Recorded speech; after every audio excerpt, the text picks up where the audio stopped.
ইসলাম শিখিয়েছে শেষ নিঃশ্বাস পর্যন্ত তোমাকে লড়ে যেতে হবে। এই পৃথিবীতে কেউ কাউকে জায়গা করে দেয়। মাত্র 500 টাকার জন্য মাকে হত্যা করেছে। মাকে মানুষ হত্যা করতে পারে? আমি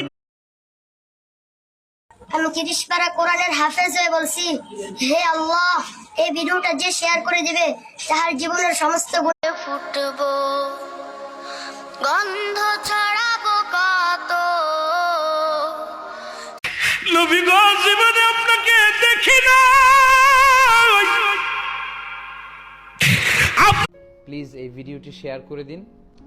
নিচে শেয়ার নামক একটি বাটন দেখতে পাবেন, সেই শেয়ার বাটনটি ক্লিক করুন। ঘাম শুকিয়ে যাওয়ার আগে শ্রমিককে তার পারিশ্রমিক বুঝিয়ে দাও। সুবহানাল্লাহ। বিশ্বনবীর ঐতিহাসিক বাণী। আর আজকে জুমার দিন আমারে 2 রাকাত জুমার নামাজ পড়ার সুযোগ দে। ও নবীর উম্মতেরা, নবীর আশিকেরা, হুসাইন